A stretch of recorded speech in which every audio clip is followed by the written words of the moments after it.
Hello मेरे प्यारे बच्चों, आप सभी के माता पिता के चरण में ललित कर्मकार का प्रणाम। तो आशा करते हैं ठीक होंगे और ठीक रहना भी चाहिए।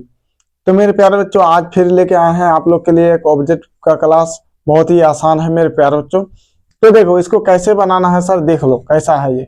तो मेरे प्यारे बच्चों, यहाँ आपको दिया है, ये क्वेश्चन है, यदि 1440 कितना है, यदि 1440 बराबर 2 पर पावर p है, 2p नहीं है। देखो 2p हमेशा ऐसे लिखा हुआ रहेगा मेरे प्यारे, 2p यहाँ ऐसे रहेगा। देखो ये ऊपर में है थोड़ा। तो यदि 1440 बराबर 2 पर पावर p गुना 3 पर पावर q गुना 5 पर पावर r, तो p plus q minus r का मान ज्ञात करें। अब आप लोग सोच रहे सर ये बनेगा कैसे? देखो बहुत आसान होता है।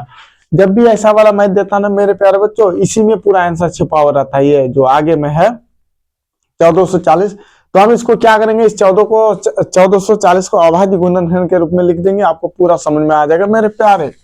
लिखो 1440 ना, इसका एलसीएम ना कितना से चलेगा, 2 से। तो 7 दूना 14, 2 दूना 4 0, फिर 2 से चला, 2 3 6 6 दूना 12 0, फिर 2 से, 2 कम 2 2 8 16 0, फिर 2 से चला, 2 9 18 0, कोई दिक्कत। फिर 2 से चलो 45, फिर यहाँ कितना, 3 से चलो, 3 5 15 15 45, 3 कम 3 3 5 15, 3 5 15। तो मेरे प्यारे बच्चों देखो इसको हम तोड़ दिए पूरा। क्या समझ में आ रहा है? बिल्कुल इजी होते हैं मेरे प्यारे।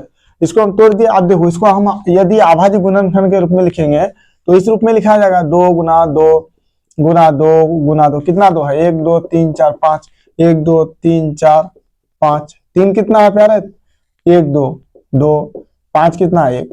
तो मेरे प्यारे अब यहाँ क्या करेंगे, देखो कितना 2 है, 1 2 3 4 5। अच्छा इसको हम ऐसे लिख सकते हैं, 2 पर पावर 5, जी सर, गुना आप देखो यहाँ कितना 3 है, 2 2 लिख सकते हैं, गुना 5 पर पावर कितना, कुछ है नहीं है तो 1 छुपा हुआ। तो मेरे प्यारे बच्चों देखो आप कुछ आपको समझ में आ रहा है। देखो यहाँ भी 2, यहाँ भी 2, यहाँ भी 3, यहाँ भी 3, यहाँ भी 5, यहाँ भी 5। 2 के ऊपर कितना था, p था, 3 के ऊपर कितना था, q था, 5 के ऊपर कितना था, r। तो यही इसका मान हुआ। देखो p का मान ये हो गया, p का मान कितना हुआ, ये 5 हो गया, और 3 के ऊपर q है, और q 3 के ऊपर यहाँ 2 है, तो मेरे प्यारे बच्चों q का मान 2 हो गया। समझ में आ रहा है? और r का मान कितना हुआ, 1 हुआ। समझ में आ रहा है? इसका घात यहाँ देखो सेम है मेरे प्यारे बच्चों। तो ये जो घात है, ये घात वाला का ही मान हुआ। ये p का मान यहाँ हो गया, q का मान ये हो गया, और r का मान ये 1 हो गया। तो क्या मांग रहे हैं, इसको इसमें बैठा दो मेरे प्यारे, p q plus minus r। p का मान 5 है, प्लस q का मान 2 है, माइनस r का मान 1 है। तो पहले प्लस का काम, 5 2 7 माइनस 1 बराबर 6 प्यारे, हो गया मेरे प्यारे। तो मेरे प्यारे ऐसे ही ऑब्जेक्टिव का क्लास लाते रहेंगे। फिर मिलेंगे अगले वीडियो में। जय हिंद जय भारत।